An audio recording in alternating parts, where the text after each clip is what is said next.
Hello and welcome back to another 100 horror films you've got to check out. This is going to be an interesting film to talk about because of my views on the film versus some of the behind the scenes and the remake stuff. I can't wait to tell you about this and to give you my recommendations at the end of the video. So let's get into The Haunting. From 1963, this British horror film is based off of the 1959 novel The Haunting of Hill House by Shirley Jackson. It stars Julie Harris as Eleanor Lance, Claire Bloom as Thedora or Theo, Richard Johnson as Dr. John Markway, and this familiar face, Russ Tamblyn, as Luke Sanders, who was in West Side Story that we just went over on the 100 Essential Films poster. So I went into this movie not knowing anything about it, but was very quickly hearing things that sounded familiar, specifically the phrase Hill House. And I knew that from somewhere, but I couldn't picture it just yet. I kept thinking it was House on Haunted Hill, and then I was like, no, that's the wrong hill. I did have to look it up, and I realized that I had seen the Netflix miniseries based off of the 1959 novel, this time going by the name The Haunting of Hill House. And I will definitely be coming back to talk more about that. There was another remake that was pushed through by Stephen King that is now on my list to check out. His movie Rose Red is based off of this novel and this film as well.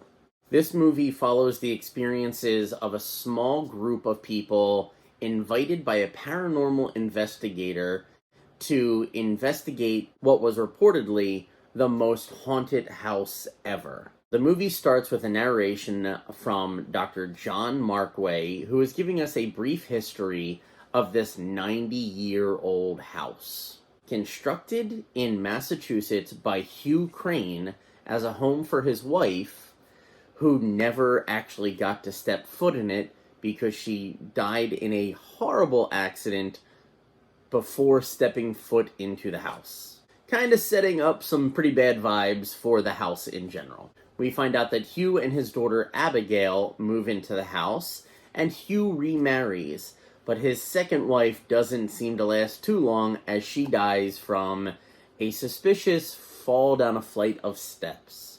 Abigail lives in the house until she dies of old age, or maybe some health conditions pairing up with old age, but she stays in her nursery as her main bedroom for the entirety of her life. So this setup leads us to believe we are in for a really haunting, ghost-filled, supernatural type story. However, the screenwriter Nelson Gidding spent 6 months writing the script for this movie based off of the book, but he had interpreted the book to be more of a story of a lady's mental breakdown, and it wasn't until he talked to the actual author where she clarified, no, this is absolutely a supernatural horror film.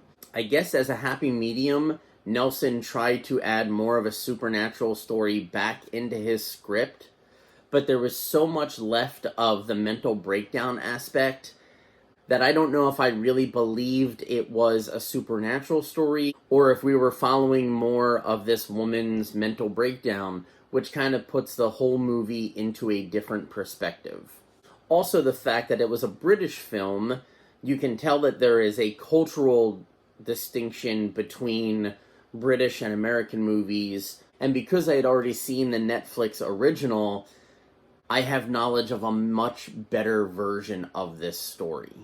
Now, I haven't got a chance to watch Rose Red, so I can't compare that to The Haunting or The Haunting of Hill House. So if any of you have seen it, please comment down below and let me know what I'm missing or what the comparisons are. But I do plan on checking out Rose Red soon. So this review is going to take a weird turn because I want to end this specifically with promoting and suggesting you watch not this movie, but the Netflix original, which is a remake of this movie, which was based off of a novel. So I guess original still fits, or Netflix original take on this. In The Haunting of Hill House, you see a lot of names being recycled to tie back to this original movie. But instead of following a group of essentially 4 strangers, you're following the story of a family that moved into this house.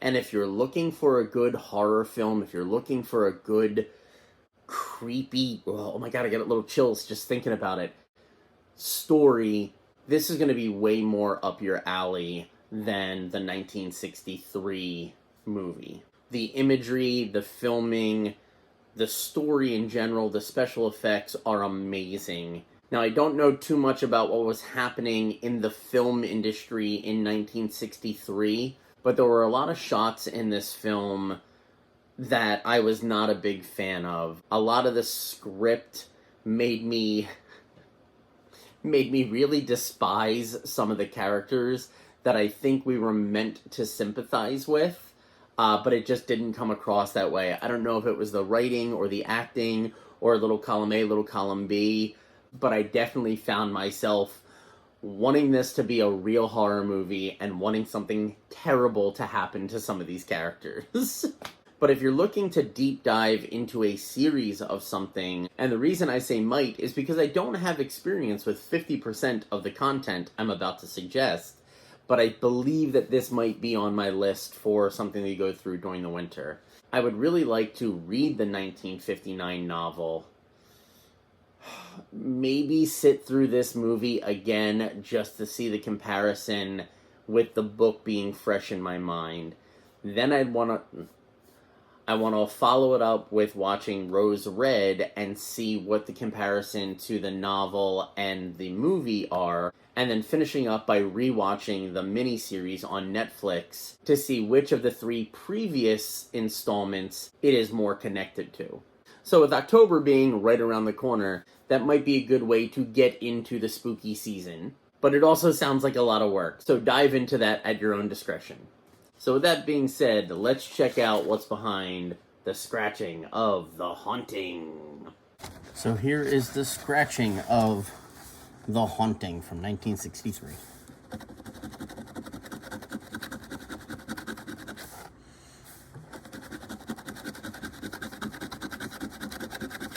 Well, that's a good sign. Oh wait, here we go. We got a face.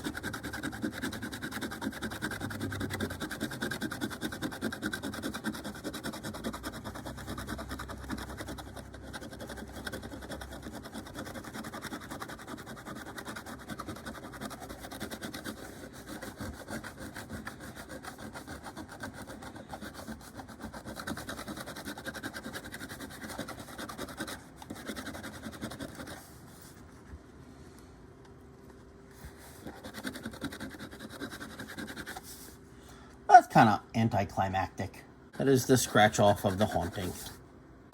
So that is the scratching off of The Haunting from 1963. Next week we're going over Blood and Black Lace. I haven't seen that movie before, but the title has definitely caught my attention. I hope you guys have enjoyed this review. I want to take this moment to thank you for taking time out of your day to check this out. Make sure you hit those buttons down below and leave a comment to let me know if you've seen the miniseries, if you've read the book or watched Red Rose. I want to know more about the stuff I'm missing out on, and you guys got to help me learn. Very big I love you, thank you to my Patreon subscribers whose names are going to pop up in just a minute. You guys are awesome. And keep your eye out for some awesome Lego builds I have in the works as soon as I can free up space on my iPad. That's all for this week. I will catch you next Thursday. I love you all. Later days.